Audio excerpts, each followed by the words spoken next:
자, 니콘 F 시리즈 이야기 전편에서 계속 좀 얘기를 해보죠. 자, 여기에는 니콘 F 시리즈는 왜 니콘의 자존심이라고까지 하냐면요. 니콘에서 이러한 발표를 해요. F3 이후에, F3가 발표한 이후에 이런 발표를 합니다. 니콘에서. 우리는 이제 앞으로 니콘 F 시리즈를 8년에 한 번씩 만들어내겠다. 야, 이거 정말 제가 그거를 듣고 나서 무슨 생각을 했냐면, 야, 이거 정말 대단하다. 그땐 저도 어렸을 때예요.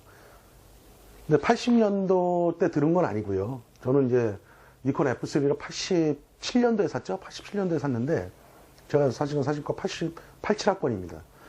그런데 그 당시에도 이제 이런 얘기들이 흘러다녔거든요. 그랬을 때 저는 정말 충격이었어요, 머릿속에. 야, 얘네들이 얼마만큼 자신감이 있으면 시장이 흔들, 보통 기업들이 그런가요? 상대방이 뭔가 좋은 게 나오면 새로운 뉴 해갖고 새로운 것들을 자꾸 파생시키잖아요. 근데 니콘이 그 약속을 합니다. 그리고 실질적으로 2006년, 실질적으로 몇 년이지? F6가 2004년 나올 때까지 정확하게 8년 주기로 딱딱 줍니다. 이게 뭐냐면요. 굉장한 신뢰감을 준다는 얘기예요. 소비자들한테. 우리 브랜드에서 신뢰감을 준다는 거예요. 뭐 내구력 더 이상 얘기할 거 없어요. 더 이상 얘기할 게 없어요. 자, 그러면 이거 특성들을 한번 보죠. 근데 니콘 F에서, F가 1959년도에 만들어졌죠? 그렇죠? 여러분? 그 다음에 F2가 1971년도에 처음으로 생산이 됩니다. 7년 주기가 아니죠. 이건 몇 년 주기예요? 2년에 많이 나왔죠. 그 다음에 F2에서 F3까지 나오는데 몇 년이나 걸렸나요? 9년이 걸렸죠. 이거는 맞지 않죠. 여기서부터 맞지 않아요. 이건 발표를 안 했어요. 이때 발표를 했다는 얘기예요. 그 다음부터 정확하게 F4가 88년, F5가 96년, F6가 2004년. 정확하게 8년 주기로 실제로 자기네들이 소비자하고 약속한 걸 지킵니다. 니콘이라는 회사가. 이런 부분들이 정말 전문 사진가들한테 엄청난 신뢰를 얻기 시작해요. 저 또한 그래서 지금까지도 니콘이 주력 장비입니다. 저 또한. 물론 캐논, 펜탁스 여러 가지 장비들을 갖고 있지만 제가 갖고 있습니다. 물론 성능이 어떤 면에서는 캐논보다 조금 처지는 부분들도 있을 수 있어요. 펜탁스보다 처지는 부분들도 있을 수 있어요. 하지만 요즘 나오는 카메라들 거의 대동소이하죠. 하지만 저는 니콘의 이런 신뢰를 저는 믿습니다. 아직까지도요.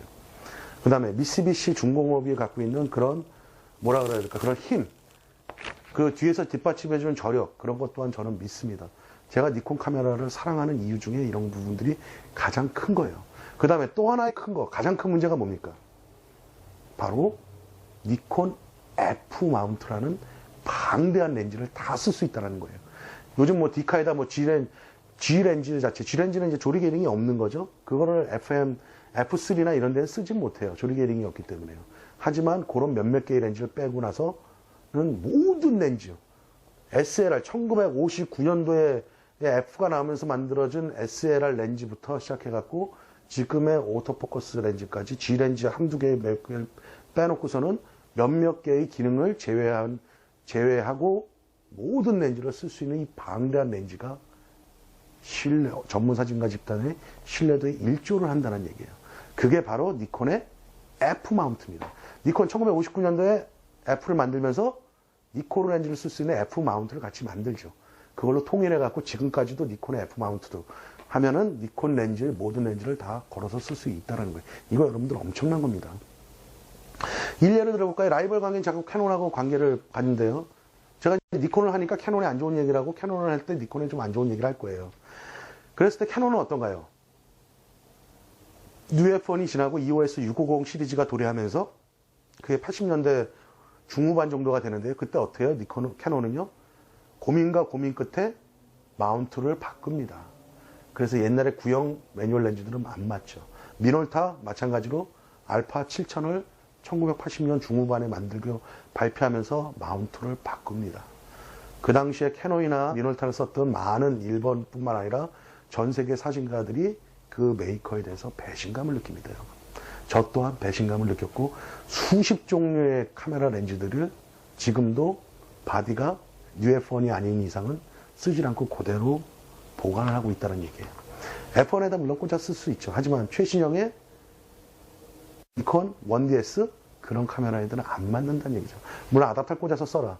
저는 그렇게 안 합니다. 100% 렌즈가 성능이 나오질 않기 때문에 저는 그런 거에서 신뢰를 안 한다는 얘기입니다. 반대로 죄송합니다 여러분. 반대로요. 니콘은 어땠어요? 그 신뢰를 저한테 줬고 전 세계 사진가들한테 줬기 때문에 아직까지도 그런 매력은 저는 그런 매력 때문에 저는 니콘을 사랑할 수밖에 없다는 얘기예요. 저희 포토 153 니콘하고 아무런 관계 없습니다. 그쪽에서 뭐 돈 준다고 이런 거 쓰고 그런 거는 니콘의 자존심처럼 제 자존심이 허락을 안 합니다. 저 그런 거 안 줘도 먹고 사는데 전혀 지장 없는 놈입니다. 여러분. 자, 그래갖고 이거에는 뛰어난 모든 렌즈, 수천 종에 달하는 그 렌즈들을 다 쓸 수 있는 큰 매력이 있어요. 여러분들은 어쩌면 이런 말 하실 수 있어요. 야, 그게 뭐 대단하다고 그러냐. 내가 필요한 렌즈 몇 개만 있으면 되지. 물론 그럴 수 있어요. 하지만 언제든지 쓸 수 있다는 거하고 못 쓴다는 거하고는 하늘과 땅 차이예요, 여러분. 그런 것들은요, 여러분들이 사진을 정말 하면서 장비를 좋아해갖고 쓰다 보면 그 편리성에 무지무지 놀랄 겁니다, 여러분. 한번 그런 기회가 여러분들한테도 분명히 있을 거라고 봅니다. 그 다음에 또 하나는 뭐죠?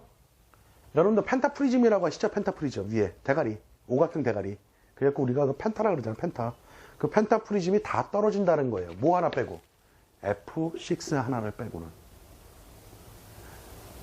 이 F6 카메라 하나를 빼고는 모든 펜타프리즘이 다 떨어진다는 거예요. 그래서 웨스트 레벨 파인더가 따로 나오죠. 그래서 이렇게 허리에서도 하셀브라드나 이런 중형 카메라 같이는 보고 쓸 수 있다는 거예요.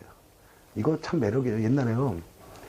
학교 다닐 때 강남역에서 어떤 숙제를 할 때 이게 여자들 이렇게 치마 입고 가면은 이렇게 다리 찢고 뭐 이런 뭐라 그럴까 이렇게 좀 그런 제가 그런 주제로 그런 거를 해갖고 시리즈로 묶을 게 있었는데 그때 이렇게 대고 찍으면 그렇잖아요. 그래서 딱 발로 피해 놓을 때는 찍는지 안 찍는지 모르거든요. 그래갖고 참 눌렀던 거예요. 이게 참 매력적인 거예요. 이게 왜 매력적이냐면요. 얼마만큼 신뢰도가 있고 내구성이 좋았냐면 생각을 해보세요. 이 F 시리즈는요. 여러분들이 생각하는 내구력을 말씀해 볼까요? 일단은 방습이 잘 돼 있어요. 물론 방습 기능으로 최고로 쳐주는 카메라는 제가 개인적으로 최고로 쳐주는 카메라는 펜탁스에서 나온 LX 카메라예요. 여러분들 그 카메라 아세요? 디카 요즘 쓰시는 분들 잘 모르실 거예요. 니콘 F3는 알아도 캐논 UF는 알아도 펜탁스의 LX 카메라는 모르실 거예요. 그 카메라 굉장히 좋은 카메라예요. LX요.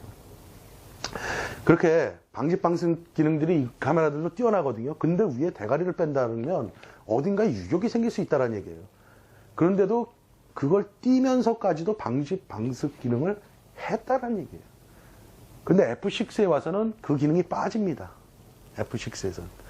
그래서 저는 이 F6를 과연 이 F라인에 놔야 될까 안 놔야 될까도 고민을 해봤는데 어쨌거나 개본은 이어요. 쭉 이어요. 자, 이렇게 해서 전체적인 한번 특성을 한번 말해봤죠.